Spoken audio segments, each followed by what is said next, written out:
Hi, I'm Dr. Nicholas Douglas, and in this video I'm going to teach you how to build a protocol in Neurofield 64.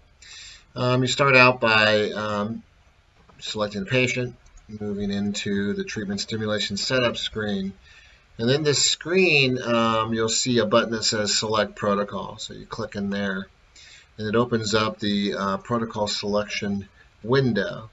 Now in here, you're going to notice that there's a number of databases, and one of them is called Provider Database.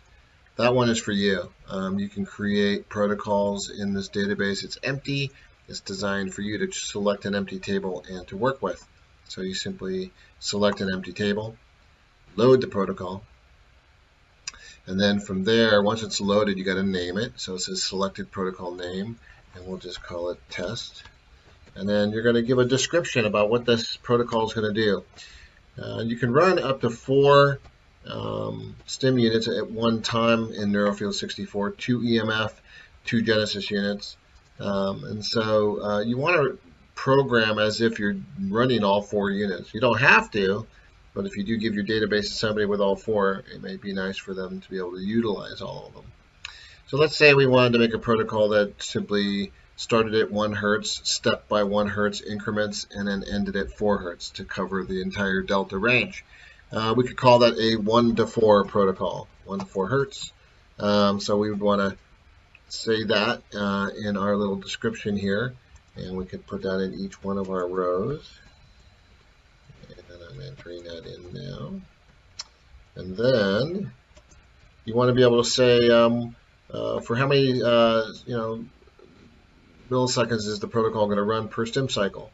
And let's say 5,000 milliseconds, which is typically one of my go-tos. So again, you can click into each one, or you can just highlight and control copy, control paste into each one, and then just copy it on over. Typically I write one description and kind of go from there. You can write the amount of voltage. 5 volts is the maximum amount that the EMF coils are going to put out. And then for the Genesis, I would recommend 0.5 milliamps. Always start low and then ramp up. So that's 0.5. There we go. So those are all set up there. You could put more information. For instance, if you had programmed for different coils to do different things, you can certainly describe things the way you want to, but you get the idea. Once you have everything set up here, then you want to click on Update Details. Once it's updated, then the list is going to reload, and you kind of have to reload the protocol here. So we're going to go down here and select Test, and then click on Load Protocol. And then we click on Save and Continue. Now this protocol is loaded, but there's nothing there. So in order to do something with that, we want to build it. So we go back into Select Protocol. Going to load it one more time. Go to our Provider Database, and select our test and load it. Now once it's loaded here, then we go to Edit Protocol. And then you're going to see these 3 green tabs here. One of them says New Protocol with Wizard. You select that one. Now the Protocol Wizard is a great tool. If you can imagine it, you can try to build it with this tool. All 4 stim units are represented here with the red, yellow, green, and blue tabs. The 2 first tabs, the red and the yellow, are the EMF units, the X3000s. The green and the blue are the Genesis units. You can set the waveform for each channel for the EMF, and it defaults to sine, but if you click on that, it'll open up to what's available. You could try a triangle wave, set it up that way.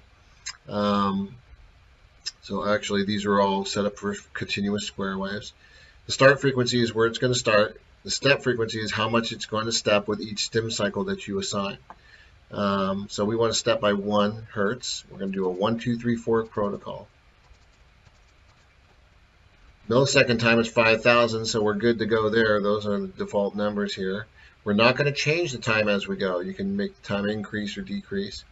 And the start level is 5 volts. So again, we're going to start at the maximum voltage, and we'll be good to go there. We could increase or decrease the voltage. Cool thing about this is that let's say I step the voltage by 1 volt. We could decrease the voltage and have it swing up and down, or same with the time. If you like all of this and you just simply want to copy what you're doing here to the secondary unit so you don't have to do anything here, you just click on this button here at the bottom, or this little square that says use these settings for secondary EMF. Click on that. So now it's all set, it's ready to go. Now we have to set up our stimulation unit. Same thing applies here. In this one right over here, we're going to click on 1 hertz, and we're going to step by 1. Set for 5,000 at 0.5 milliamps. That's perfect. We're going to click this box here to use these settings for secondary client. So now it's ready to go. Now we just have to tell it how many stim cycles. Well, it's a 1 to 4 protocol, so we're going to do 4 stim cycles. Then you click on this button that says Create Protocol. It'll ask you, do you want to delete the table? You say yes. And then it's going to go through, and when it's done, you'll see some information displayed here, and the last thing it says is Protocol Wizard finished. To review your work, you just simply go over to the yellow tab on the top that says View Protocol, and there it will display what you just made. So with the primary EMF unit, you'll see it created a 1, 2, 3, 4 protocol that runs at 5,000 milliseconds at 5 volts for the primary and the secondary. For the stim units, it'll show you the same thing. Again, 1, 2, 3, 4, 5,000 milliseconds at 0.5 milliamps. And it'll show you the same for the second thing. Go back to Edit Protocol now.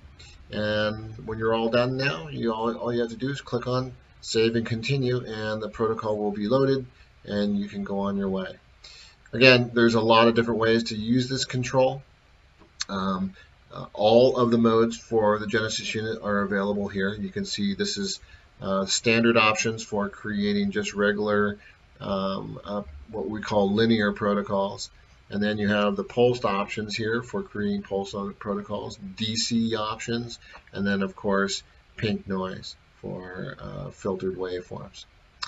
It can get complicated, but it's really a lot of fun once you start to visualize an idea. You can put it into effect here. Click on Save and Continue. Protocol's loaded. You're ready to go.